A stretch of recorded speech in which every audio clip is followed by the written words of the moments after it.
राष्ट्रीय ओबीसी वकील महासंघातर्फे येत्या 12 डिसेंबरला एकदिवसीय विदर्भस्तरीय वकिलांचे अधिवेशन नागपूर येथील साई सभागृहात आयोजित करण्यात आले आहे। या अधिवेशनाचे उद्घाटन राष्ट्रीय ओबीसीचे महासंघाचे अध्यक्ष डॉक्टर बबन तायवाडे यांच्या हस्ते करण्यात येणार व राज्याचे मंत्री विजय वडेट्टीवार, ॲडव्होकेट फिरदौस मिर्झा, क्रीडा मंत्री सुनील केदार, जिल्ह्याचे पालकमंत्री चंद्रशेखर बावनकुळे प्रामुख्याने उपस्थित राहणार असल्याची माहिती पुरुषोत्तम पाटील यांनी पत्रकार परिषदेत दिली। माननीय पत्रकार बंधूंना नमस्कार।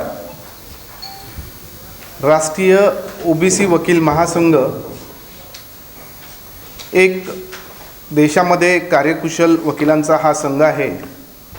नागपुरामध्ये आज आपल्यासोबत उपस्थित असलेली आमचे सहकारी आणि इतर सहकाऱ्यांनी ज्यावेळेला आम्ही बघतोय की ओबीसी या समाजाच्या उत्थानासाठी जे काही राजकीय नेते असतील, समाजसुधारक असतील, विचारवंत असतील, लेखक असतील, हे ज्याप्रमाणे अतिशय प्रामाणिकपणे आणि सचोटीने काम करतात की ओबीसी समाजाचं उत्खनन व्हावं, चांगलं त्याचं भलं व्हावं, ही सगळी भूमिका आम्ही जेव्हा पाहतो दूरदर्शनवरती असेल किंवा बातम्यांमध्ये असेल, आम्हाला थोडासा हाही प्रश्न पडला की आपण एक बुद्धिवान लोकांमध्ये वकील वर्ग येतो आणि यांना आपण कुठेतरी मदत केली पाहिजे। आपण नुसती बघायची भूमिका घेणं योग्य नाही आणि किमान विधी क्षेत्रामध्ये आपण यांना काही मदत करू शकतो का या कामासाठी, चांगल्या कामासाठी। म्हणून एकत्रात हा विचार येऊन राष्ट्रीय ओबीसी वकील महासंघाची स्थापना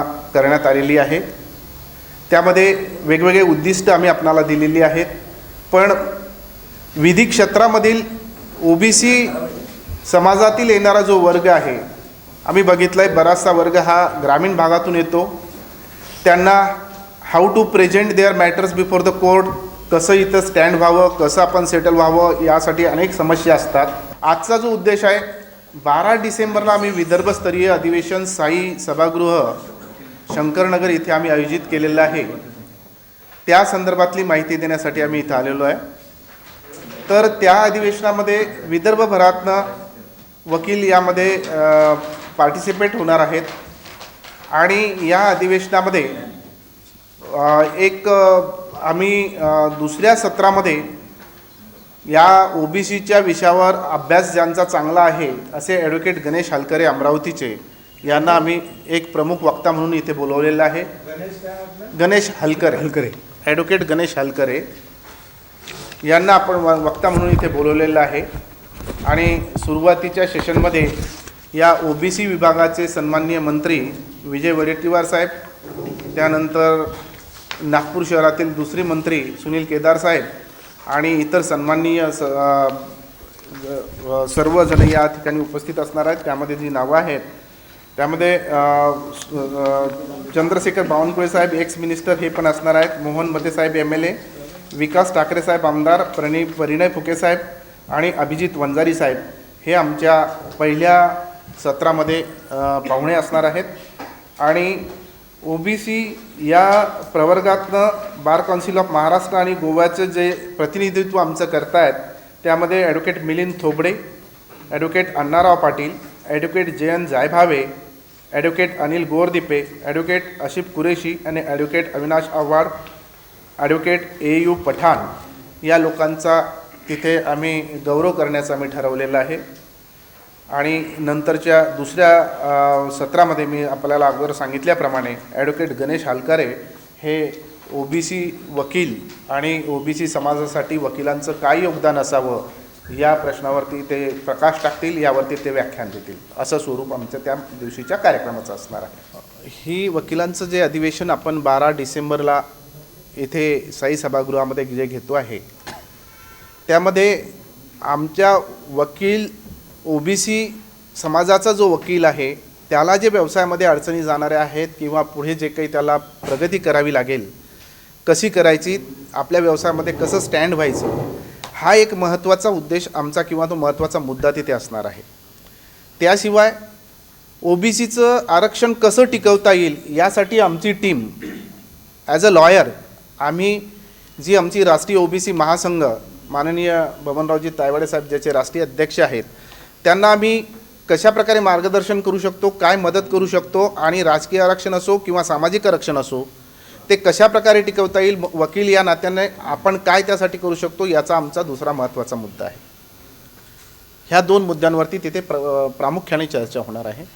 मौजूदा समय में राज्य में ओबीसी के राजनीतिक आरक्षण का मुद्दा बहुत जोरों पर है.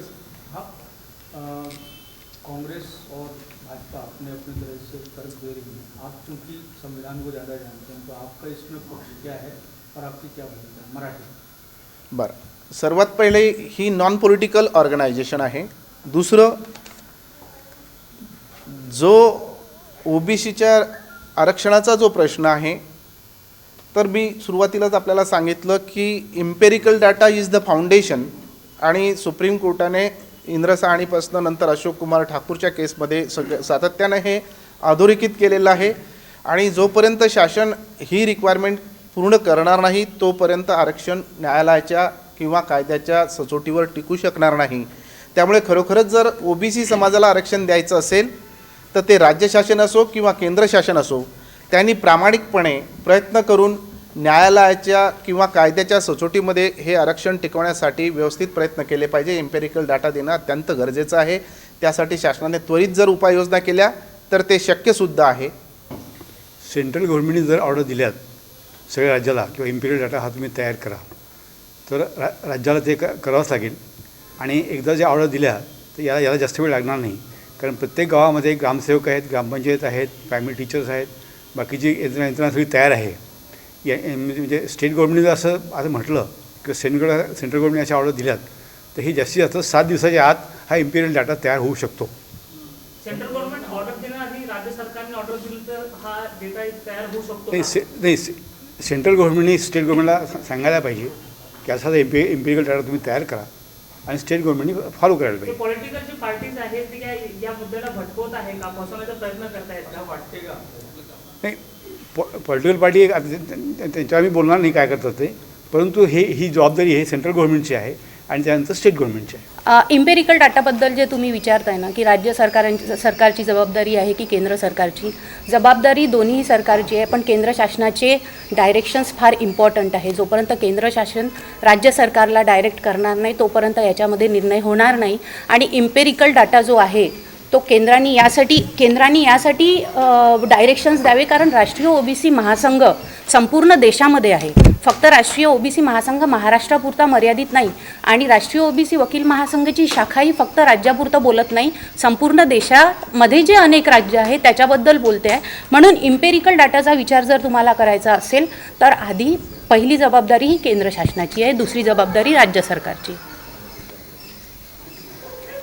केंद्र सरकार आदेश देत नाही आहे का? केंद्र सरकार आदेश देत नाही हे मला म्हणायचं नाही. केंद्र सरकार आणि राज्य सरकार दोघांनी मिळून याचं सोल्युशन काढावं. ओबीसी महासंघाचं फक्त एवढं म्हणणं आहे की आदेशाचं मी बोलली नाही, ओबीसी महासंघाचं फक्त एवढं म्हणणं आहे की आम्हाला सोल्युशन द्या.